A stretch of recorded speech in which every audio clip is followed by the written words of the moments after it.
Ever heard about the guy who brought a sweater to the Sahara? Yeah, that was me. Now I know you're probably thinking, why on earth would someone pack a sweater for the desert? Well, let me tell you, it wasn't one of my brightest moments. So there I was, suitcase packed with all my warm and cozy clothes, ready to embark on an epic adventure to the Sahara. As I stepped off the plane, the heat hit me like a wall. It was like stepping into an oven. My sweater, which seemed like a good idea in the chilly departure lounge back home, suddenly felt like a cruel joke. You see, I had done my research, or so I thought. I'd read about the cold desert nights and thought, better pack a sweater. What I failed to realize was that the Sahara isn't just any desert. It's one of the hottest places on Earth during the day, and here I was, the only fool in the middle of the desert wearing a woolly jumper. But the story doesn't end there. Oh no, it gets better. Or should I say hotter? As the day wore on, the heat became unbearable. In a desperate attempt to cool down, I decided to take a dip in a nearby oasis. But guess what? I had forgotten to pack a swimsuit. So I did what any sensible person would do in that situation. I jumped in fully clothed. Let's just say, the sight of me flailing around in the water, drenched from head to toe, wearing a heavy waterlogged sweater, provided quite a spectacle for the local camels. And to top it off, it took hours for my clothes to dry in the scorching desert sun. So folks, always remember, a trip to the Sahara is not a Christmas party. Do your research, pack wisely, and for goodness sake, leave the sweater at home. Because trust me, nothing ruins a desert adventure faster than a wardrobe malfunction. Let me tell you a story about a man who thought his passport was a souvenir. Picture this. A jovial chap, let's call him Ted, embarks on a grand adventure to an exotic land. Ted, being the happy-go-lucky traveler he is, decides to stash away his passport, considering it a cherished memento rather than his ticket back home. In the midst of the hustle and bustle, Ted misplaces his precious passport. Panic sets in, confusion reigns, and Ted's once serene vacation turns into a frantic scavenger hunt. From the depths of his suitcase to the corners of his hotel room, Ted's passport was playing the perfect game of hide and seek. Amidst all the chaos, Ted learns a valuable lesson. A passport isn't just a booklet of stamps and visas, it's a lifeline in a foreign land. The moral of the story? Treat your passport like your life depends on it, because sometimes it does. Ever tried foreign street food and ended up praying to the porcelain gods? Now, let's not forget the time our intrepid traveler found himself in the heart of Bangkok. Tempted by the sizzling street-side walks, he dove headfirst into a plate of mystery meat skewers. Oh, they were delicious all right, but boy, did they pack a punch. What started as a culinary adventure quickly turned into a gastronomic nightmare. Our hero found himself locked in a battle with his rebellious stomach, which was doing somersaults like an Olympic gymnast. He spent the next 3 days in a less than glamorous fashion, alternating between the bed and the bathroom, cursing those deceptively tasty skewers. The sights, sounds, and experiences he was supposed to explore became a distant dream as he fought his own personal food war. So folks, here's a tip straight from the battlefield. Remember, when it comes to food, play it safe. Don't let your stomach decide your itinerary. Here's a story of how hello and goodbye got me into a whole lot of trouble. Picture this. I was in a small town in a country where English was as rare as a snowflake in the Sahara. I was feeling quite proud of myself, having learned just 2 words in the local language, hello and goodbye. Little did I know, this linguistic limitation was about to serve up a comedy of errors. One sunny afternoon, I decided to explore the local marketplace. I walked into a shop, flashed my best smile, and confidently said hello to the shopkeeper. He replied with a stream of words that might as well have been Martian for all I understood.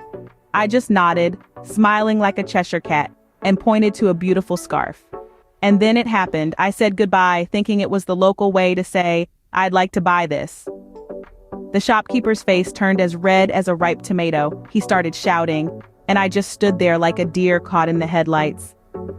In the midst of the chaos, a kind stranger stepped in, speaking fluent English. Turns out, goodbye in the local language was a phrase that was considered extremely rude when used in a transaction. It was as if I'd insulted the shopkeeper's grandmother, his pet goat, and his favorite soccer team all at once. But here's the silver lining. The kind stranger was a local language teacher. After a hearty laugh at my expense, She offered to give me a crash course in basic phrases. I walked away with a new scarf, a new friend, and a newfound respect for the importance of language when traveling. So, the lesson here? Learning a few basic phrases in the local language can save you from a world of embarrassment. It could also open doors to making new friends and deeper cultural experiences. You never know when a simple thank you or how much is this can make all the difference. So folks, don't forget to pack a phrase book along with your sunscreen. Ever been so lost you ended up in a completely different city? Now that's a travel tale that's hard to forget. Let's take a quick detour to Eastern Europe, where our adventurous traveler, let's call him Jack, sought to explore the cultural richness of a small, non-touristy town. Jack, with his limited grasp of the local language, decided to venture out on the town's bus system, a decision that would lead to an unexpected adventure. One sunny morning, with a day full of plans, Jack hopped on what he believed to be the bus to the town's historic district. He had painstakingly deciphered the bus schedule, or so he thought, and was ready to soak in the local history. However, the bus started venturing into unfamiliar territories. The landscapes shifted from cityscapes to scenic countrysides, and the journey seemed to stretch longer than expected. Jack's initial excitement turned into a creeping sense of confusion. As the bus finally came to a halt, Jack found himself not amidst the historic ruins he had planned to explore, but in a completely different city. Yes, you heard it right. A simple misunderstanding of the local bus system had transported him miles away from his intended destination. Jack had misread the bus number, hopping onto a regional bus instead of the local one. But did Jack panic? Well, a little. But instead of letting the surprise ruin his day, he embraced the unexpected. He explored this new city, tried their local delicacies, and even made some new friends. This unexpected detour became one of the most memorable parts of his trip. The moral of the story? Understanding local transportation and navigation is crucial when traveling, especially in countries where English might not be widely spoken. But if you do get lost, remember that it's all part of the adventure. Embrace the unexpected, and you might just find a new favorite spot. So remember, Google Maps is your best friend. But also remember, sometimes getting lost can lead to the most unforgettable travel stories.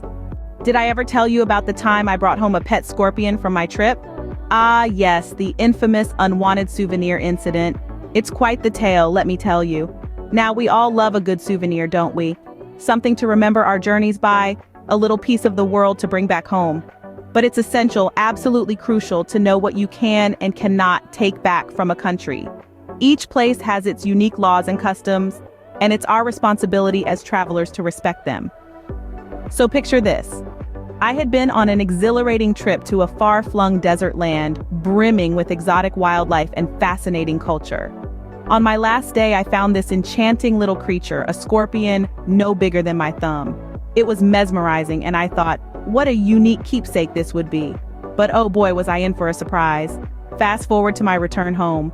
As I unpacked my suitcase, out crawls my new pet, much to the shock and absolute chaos of my family. You see, I had unknowingly smuggled a scorpion across borders, breaking international laws and causing a fair bit of pandemonium in my household. It's funny now, but at the time it was nothing short of a disaster.